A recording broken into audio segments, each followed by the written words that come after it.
हुकूमत का chairman PTI Imran Khan को नाअहल करार देने के लिए रेफरेंस दायर करने का फैसला। आर्टिकल 62-63 के तहत रेफरेंस की मंजूरी आज वफाकी काबीना से ली जाएगी। हुक्मरान इत्तेहाद इमरान खान का नाम ECL में डालने पर भी इत्तेफाक। वज़ीर आज़म शहबाज शरीफ की ज़ेर सदारत इजलास में PDM और इत्तेहादियों ने ग्रीन सिग्नल दे दिया। कायद नून लीग नवाज शरीफ का भी इमरान खान के खिलाफ सख्त एक्शन लेने पर जोर। कहा कि तारीख का सबसे बड़ा डाका साबित होने के बाद इमरान नामी फितने को जल्द कैफरे किरदार तक पहुंचाया जाए।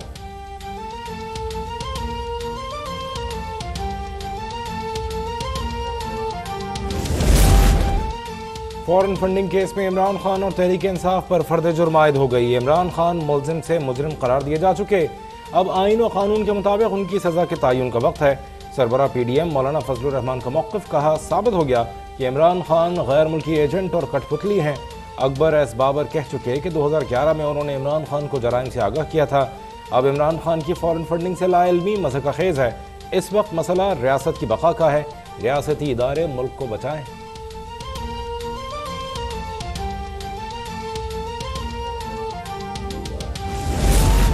सिकंदर सुल्तान को चीफ इलेक्शन कमिश्नर बनाने के लिए न्यूट्रल्स ने कहा था और साथ ही इसके गैर जानिबदार होने की गारंटी भी दी थी।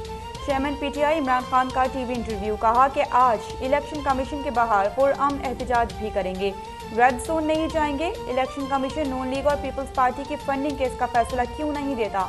हमने 2012 में पैसा इकट्ठा किया, जबकि कंपनी से पैसे इकट्ठे न करने का कानून 2017 में बना। मुल्क को दलदल से निकालने के लिए शफाफ इंतखाबात जरूरी हैं।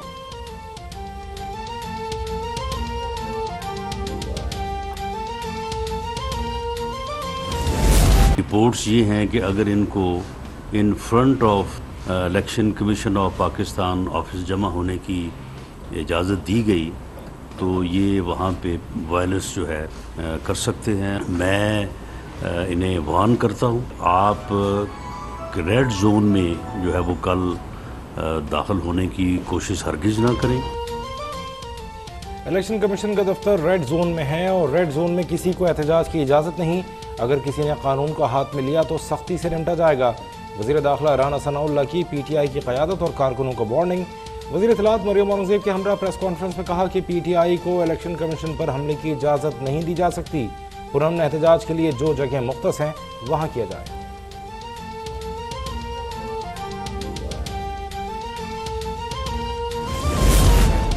इमरान खान मुल्क की तारीख के सबसे बड़े चोर साबित हो गए। करप्शन के खिलाफ उनका बयानिया झूठा निकला। चेयरमैन पीपल्स पार्टी और वज़ीर ख़ारिजा बिलावल भुट्टो का बयान। कहा कि इमरान खान आज पूरी कौम के सामने बेनकाब हो गए। सबको मालूम हो गया कि गैर मुल्कियों से फंड्स लेकर गैर मुल्की साजिश का नारा मुनाफिकत थी। इमरान ने अपनी करप्शन छुपाने के लिए नाम नेहाद करप्शन मुखालिफ मुहिम चलाई।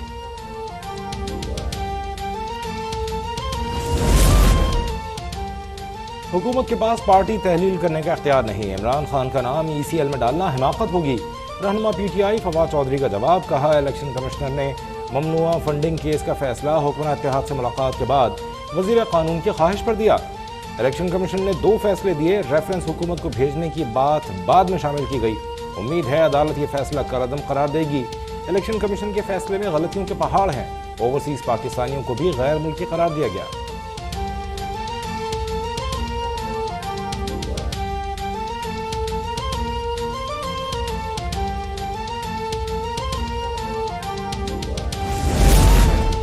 आठ साल बाद फैसला आया, लेकिन उसमें भी उजलत ढूंढना हैरान कुन है। तर्जुमान इलेक्शन कमीशन का फैसले पर तनकीद पर रद्द-ए-अमल। कहा हमेशा की तरह चंद अफराद इलेक्शन कमीशन के खिलाफ प्रोपेगेंडा कर रही हैं। फवाद चौधरी का लगाया गया 2 फैसलों का इल्ज़ाम भी मुस्तरद। वाज़ेह कर दिया कि इलेक्शन कमीशन ने एक ही फैसला दिया जो दस्तखतशुदा और ऑफिशियल वेबसाइट पर मौजूद है।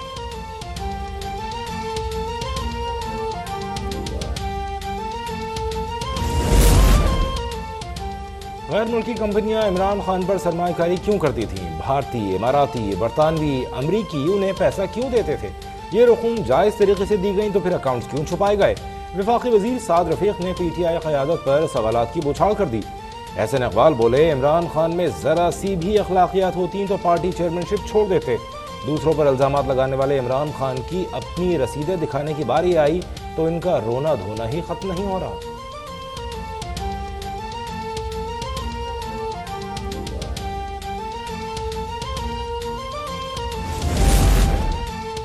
PTI के खिलाफ कुछ साबित नहीं हुआ तो इलेक्शन कमीशन के बाहर एहतजाज क्यों?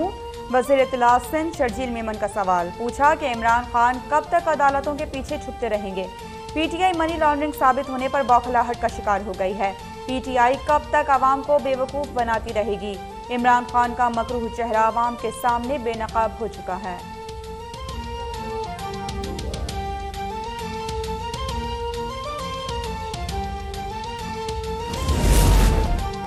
बावर्दी जनरल पार्लियामेंट में आ सकते हैं तो साबिक चेयरमैन नायब जस्टिस रिटायर्ड जावेद इकबाल क्यों नहीं आते? पार्लियामेंट को अपनी पब्लिक अकाउंट्स कमेटी के पीछे खड़ा होना होगा। वज़ीर दिफा ख्वाजा आसिफ का कौमी असम्बली में खिताब।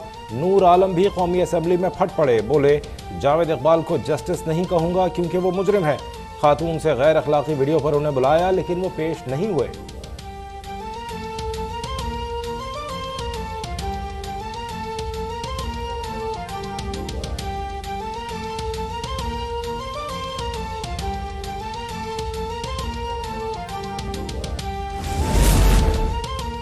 डॉलर की कदर में रिकॉर्ड कमी। इंटरबैंक में 9 रुपये 58 पैसे सस्ता होकर 228 रुपये 80 पैसे पर आ गया। ओपन मार्केट में 11 रुपये कमी के बाद 229 रुपये में लेन देन। डॉलर की कदर में मजीद कमी का इम्कान। स्टॉक मार्केट में भी जबरदस्त तेजी, 877 पॉइंट्स का इजाफा 41,068 पर बंद हुआ।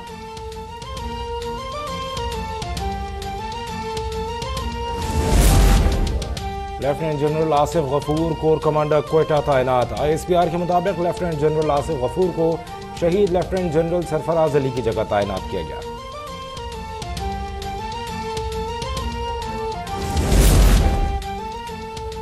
बलूचिस्तान हेलीकॉप्टर हादसे में शहीद अफसरान की नमाज जनाजा अदा। Lieutenant general Sarfaraz, major general Hanif और मेजर खालिद की नमाज जनाजा में वज़ीर आज़म शहबाज शरीफ, चेयरमैन सेनेट, वफाकी वज़रा, वज़ीर आज़म आज़ाद कश्मीर की भी शिरकत। आर्मी चीफ ने शहदा के अहले खाना को कौमी परचम पेश किया। वज़ीर आज़म शहबाज शरीफ का बहादुर अफसरान और जवानों को पूरी कौम की जानिब से सलामी अक़ीदत पेश।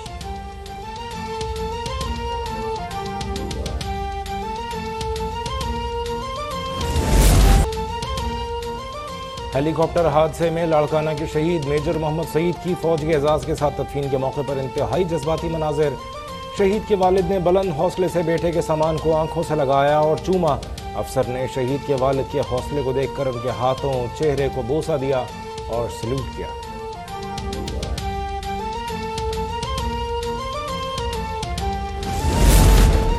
थर पारकर में कोयले से बिजली की पैदावार का एक और मंसूबा मुकम्मल। वज़ीर आला सिंध ने 330 मेगावाट के पावर प्लांट का इफ्तिताह कर दिया।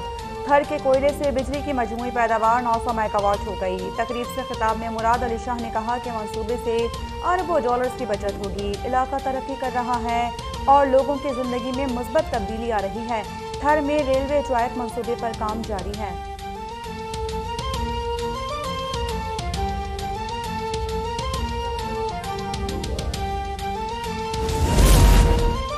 मुल्क भर के सैलाब मुतासरा इलाकों से मुताल्लिक़ वज़ीर आज़म का एक्शन, रेस्क्यू और रिलीफ के इक़दामात की 24 घंटे निगरानी की हिदायत। इमदादी रकम की तकसीम पर 48 घंटे में रिपोर्ट देने का हुक्म। कहा खुराक, दवा और रिहाइश की सहूलत फराहम की जाए।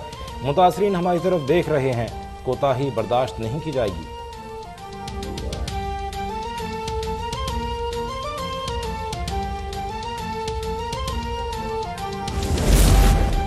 सैलाब ने बलूचिस्तान की तरह सिंध में भी तबाही मचा दी है। मुतासर अफराद को बहाली के लिए चेक्स दिए। वज़ीर आज़म की हिदायत पर मुतासरा घरों के मालिकान को भी मुआवजा दिया जाएगा। वफाकी वज़ीर मौसमियाती तब्दीली शहरी रहमान की कराची कमिश्नर ऑफिस में मीडिया से गुफ्तगू। कहा कि हालिया बारिशों से कराची में 47 अमवात हुई, जबकि सिंध में अगस्त में मजीद तूफानी बारिशों की पेश गोई है।